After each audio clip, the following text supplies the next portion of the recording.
ஒரு 5-6 வருஷத்துக்கு முன்னாடி அண்ணன் ஆம்ஸ்ட்ராங் அவர்களை வந்து நான் வந்து கடைசியாக சந்தித்தது எங்கே பார்த்தீங்கன்னா, இப்போ புதுசாக வந்து பிஎஸ்பிக்கு வந்து தலைவராக இருக்கக்கூடிய ஆனந்தன் அவர்களுடைய தாயாருடைய இறப்பில் தான் அவங்க வீட்டில் தான் நான் ஆம்ஸ்ட்ராங் அண்ணனை வந்து சந்தித்தேன். அந்த சந்திப்பு அந்த சந்திப்பில் கூட வந்து ஆம்ஸ்ட்ராங் அண்ணன் வந்து என்னை கூப்பிட்டு, தமிழ்நாட்டில் வந்து நீங்கள் வந்து வருங்காலத்தில் மிகப்பெரிய ஒரு புரட்சி பெண்ணாக வருவீங்க அப்படின்னு எனக்கு வந்து ஒரு ஊக்கம் அளித்தார். தொடர்ந்து வந்து பட்டியலின சமூக மக்களுக்காகவும் அந்த இளைஞர்களுக்காகவும் தொடர்ந்து தமிழ்நாட்டில் உள்ள பெண்களுக்காகவும் தமிழர்களுக்காக தொடர்ந்து நீங்கள் போராடிட்டு வரீங்க. உங்களுக்கு வந்து என்னுடைய வாழ்த்துக்கள் என்னை ஊக்கப்படுத்தினார். இன்றைக்கி அவருடைய படுகொலைன்றது வந்து தமிழ்நாட்டு மக்களுக்கும் தாழ்த்தப்பட்ட இளைஞர்களுக்கும் ஈடுகட்ட முடியாத இழப்பு. ரெண்டாவது வந்து அவங்களுடைய குடும்பத்திற்கு இது மிகப்பெரிய இழப்பு. பிஞ்சு குழந்தையையும் மனைவியும் விட்டுட்டு அவங்க இறந்துருக்காரு. அந்த குழந்தைக்காகவும் அவங்களுடைய மனைவிக்காக தான் இன்றைக்கி ரொம்ப வந்து நாங்கள் எல்லோரும் வேதனைப்படுறோம். நாங்கள் என்ன கேட்குறோம் அப்படின்னா, தமிழ்நாட்டில் இருக்கக்கூடிய சில யூடியூப் சேனல்ஸில் வந்து தமிழ்நாட்டு காவல்துறை வந்து ரொம்ப வலிமையான காவல்துறை. விசாரணையில் வந்து பார்த்திங்கன்னா வந்து ஆசியா கண்டத்திலே வந்து நம்ம தமிழ்நாடு காவல்துறை வந்து விசாரணையில் வந்து பேர் போன காவல்துறை நம்ம பேர் எடுத்துருக்குறோம். அப்படி இருக்கிறப்ப வந்து இந்த மாபெரும் படுகொலை சம்மந்தமாக காவல்துறை விசாரணை செஞ்சு முடிக்கிற வரைக்கும் எல்லாரும் அமைதி காக்கணும்னு தான் நான் கேட்டுக்கிறேன். ஏன்னா ஒவ்வொருத்தரும் வந்து இந்த படுகொலையை நியாயப்படுத்துகிறாங்க, இந்த படுகொலையை வந்துட்டு கண்டனம் தெரிவிக்கிறாங்க. மாறி மாறி எல்லாருக்கும் மன அழுத்தத்தை ஏற்படுத்துகிற மாதிரியும் அவங்க குடும்பத்துக்கு மன அழுத்தத்தை ஏற்படுத்துகிற மாதிரி சில ஊடகத்தில் வந்து கருத்துக்கள்ன்ற பேரில் வந்து நிறைய பேர் வந்து தவறான கருத்துக்கள் எல்லாம் வந்து பதிவிடுறாங்க. அதனால் வந்து காவல்துறை வந்து நடவடிக்கை எடுத்து சம்பந்தப்பட்ட உண்மையான குற்றவாளிகளை எல்லாமே வந்து கைது செய்து அவங்க காவல்துறையே வந்து நாட்டு மக்களுக்கு வந்து இந்த படுகொலை எதனால் நடந்துன்றதை வந்து விசாரணையில் வந்து தெரிவிப்பாங்க. அது வரைக்கும் தமிழ்நாட்டில் இருக்கக்கூடிய இந்த யூடியூப் சேனல் நடத்தக்கூடிய சில தலைவர்கள் எல்லாருமே வந்து கொஞ்சம் அமைதி காக்கணும்னு நான் கேட்குறேன். எல்லாரும் ஒவ்வொரு கருத்துக்கள் சொன்னாங்கன்னா காவல்துறை விசாரணை வந்து வேறு மாதிரி போகும். ஏன்னா அவங்க வந்து கரெக்டான விசாரணை மேற்கொண்டு சப்போஸ் நம்மளுடைய தமிழ்நாடு காவல்துறை வந்து விசாரணை வந்து நம்ம திருப்திப்படலை, இந்த படுகொலை ஆம்ஸ்ட்ராங் அண்ணனுடைய படுகொலையில் நீதி கிடைக்கல அப்படின்றப்ப நம்ம வந்து மக்கள் மத்தியில் எடுத்துகிட்டு போய் வைப்போம். அவருடைய படுகொலை வந்து தமிழ்நாட்டில் வந்து நீதித்துறைக்கு அடுத்தது வந்து மக்கள் தான் வந்து தீர்ப்பு கொடுக்க போகிறாங்க.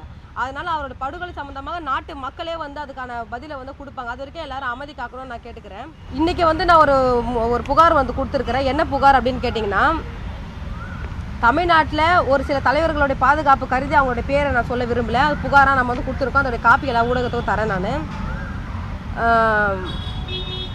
பட்டியலின சமூக மக்களுக்கு உதவியாக இருக்கக்கூடிய அவங்களுடைய பாதுகாப்புக்கு அரணாக இருக்கக்கூடிய தலைவர்களையும் SC/ST தலைவர்களை வந்து என்னுடைய அமைப்பில் ஷெட்யூல் காஸ்ட் முக்கிய மாநில பொறுப்பாளர்களுக்கு வந்து என்னுடைய தொலைபேசி எண்ணில் ஒருத்தர் வந்து தொடர்பு கொண்டு, அதாவது வந்து நீங்களாம் வந்து அந்த சாதி பெயரை சொல்கிறான், நீங்களாம் வந்து அதிகாரத்துக்கு வந்துட்டீங்கன்னா வந்து இப்போ நாங்களாம் என்னடா பண்ணுறது, நீங்களாம் அதிகாரத்துக்கு வர வேண்டிய ஆளே நீங்களாம் கிடையாது, நீங்களாம் அதிகாரத்துக்கு வரத்துக்கு முன்னாடி உங்களெல்லாம் கொட்டி குனிய வைக்கணும், அப்படியே நீங்கள் எழுந்து வந்தீங்கன்னா உங்களெல்லாம் போட்டு தள்ளணும்டா.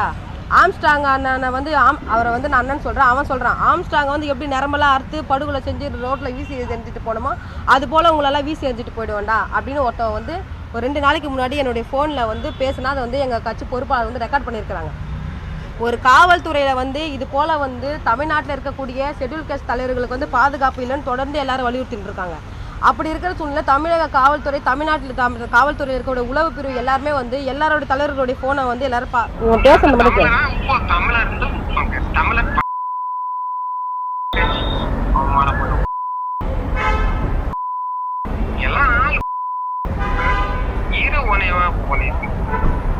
என்ன பண்ணணுமா நான் அது பண்ணியே நீ அன்னைக்கு தப்புச்ச இல்லைன்னா போட்டிருப்பாங்க அட்டிய கோயில வச்சு போட்டிருப்பாங்க அட்டி பெருத்தி போயிருப்பாங்க தப்பிச்சுட்டு. அப்ப நீதான் அன்னைக்கு அட்டி பெருத்திருப்பாங்க, நரம் குரம்பெல்லாம் அறுத்திருப்பாங்க, விட்டுட்டு வந்துட்டாங்க. யாருக்கு இது யாரோட அவன் யாருன்னு தெரியாது. என்னுடைய கைபேசி எனக்கு வந்து மிரட்டல் அது. அதாவது அன்றைக்கே உன்னை போட்டிருப்பாங்க, உன் நரம்பெல்லாம் வந்து ஆம்ஸ்ட்ராங்கோடைய நரம்பு எப்படி அறுத்தாங்களோ அதுமாதிரி உன்னை அறுத்து போட்டிருப்பாங்க, எல்லாம் செட்டிங்கோடு தான் வந்தாங்கன்னு சொல்லிட்டு 2 நாளைக்கு முன்னாடி ஒருத்தன் ஃபோனில் வந்து மிரட்டுறான். இதுக்கு முன்னாடியே வந்து பல முறை வந்து இது போல் எங்கள் கொலை மிரட்டல் வருது, எங்களுக்கு பாதுகாப்பு வேணும்னு முன்னாடி இருந்த கமிஷனர்கிட்ட வந்து நம்ம புகார் கொடுத்து அந்த புகார் எல்லாமே வந்து கோயம்பேடு டிசி ஏற்கனவே உமையாளுன்னு இருந்தாங்க ஒரு அம்மா, அந்த அம்மா எல்லாமே குப்பத்தொட்டில் தான் போட்டு போயிட்டாங்க போல. ஒரு புகாருக்கு கூட நடவடிக்கை, பாமர மக்கள் கொடுக்குற புகாருக்கும் சரி, ஒரு அரசியல் கட்சி தலைவர் எனக்கே பாதுகாப்பு இல்லாத சூழ்நிலை எங்களுக்கே அச்சுறுத்தல் புகார் கொடுத்தா அந்த புகாரை வந்து யார் இது பேசுனாங்க உரிய நடவடிக்கை எடுத்தாங்கன்னா இது போல மிரட்டல்கள்லாம் வராது. சம்மந்தப்பட்டவன உடனடியாக வந்து கைது பண்ணணும். கைது பண்ணி அவங்க நடவடிக்கை எடுத்தாங்கன்னா தொடர்ந்து இது போல மிரட்டல்கள் வராது. ரெண்டாவது வந்து தமிழ்நாட்டில் இருக்கக்கூடிய இப்போ A+ ரவுடிங்கெல்லாம் சொல்கிறாங்க. அந்த A+ ரவுடிங்கெல்லாம் இப்போ ஏன் எல்லாருமே வந்து சிறையில் இருந்தாங்கன்னா இப்போ வெளியே படுகொலை நடந்திருக்காது. எல்லாருமே இன்னைக்கு வந்து தமிழ்நாட்டில் உலாவிட்டு தான் இருக்கிறாங்க. அப்போ காவல்துறை வந்து இந்த ரவுடி லிஸ்ட்டில் இருக்கிறவங்க, இந்த HSல இருக்கிறவங்க எல்லாருமே வந்து காவல்துறை வந்து கைது பண்ணி அவங்க சிறையில் வைக்கணும். சிறைப்படுத்தினா தான் தமிழ்நாட்டில் இருக்கக்கூடிய பெண்களும் தமிழ்நாட்டில் இருக்கிற தமிழர்களும் வந்து பாதுகாப்பாக வாழ முடியும் தமிழ்நாட்டில்.